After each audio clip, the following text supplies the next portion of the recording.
ચરોતર ગુરુ બ્રાહ્મણ સેવા સમાજ દ્વારા નડિયાદ ખાતે સમૂહ યજ્ઞોપવિત સંસ્કારનું આયોજન કરવામાં આવ્યું। આ ચરોતર ગુરુ બ્રાહ્મણ સેવા સમાજ દ્વારા જે યજ્ઞોપવિતનો પ્રોગ્રામ કરવામાં આવ્યો એના વિશે આપ શું કહેવા માંગો છો? એમાં અમારા ગુજરાત ગુરુ બ્રાહ્મણ તીર્થી સમાજ તરફથી 25 બાળકોને જુનોઈ આપી અને એમને બિરદાવ્યા અને 25 બેઠકોને સમાજ તરફથી દરેકને કંઈ જુદી જુદી ભેટ સોગાદો આપી અને દરેકનું સન્માન કરી અને બાળકો આગળ વધે એ પ્રમાણે જણાવ્યું। ગુજરાત ચરોતર 33 ગુજરાત ગુરુ બ્રાહ્મણ સમાજ દ્વારા ગુજરાત રાજ્યના જુદા જુદા પરગણા 113 ચરોતર ગુજરાત 33 પ્રાણામી સમાજ હાલના જે મને બટુકોને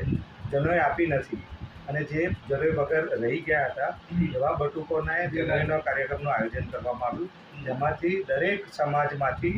એક બટુકે જેમણે પણ નામ નોંધાવ્યું હતું એમને યજ્ઞોપવિતનો કાર્યક્રમ કરવામાં આવ્યો અને દરેક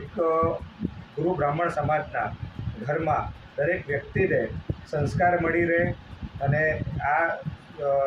દ્વારા દરેકના જીવનમાં કંઈક સારું કામ થાય એ ઉમદા કામના આશયથી આ કાર્યક્રમનું આયોજન કરવામાં આવ્યું હતું અને તેના દ્વારા સમાજના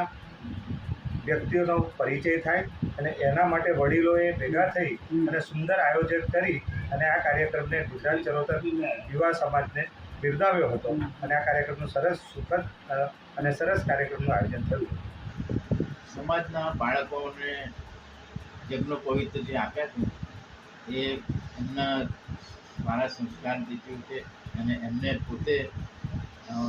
યજ્ઞોપવિતને ધારણ કરીને સારું આગળ વધી શકે એમને એવા આશીર્વાદ બી આપ્યા।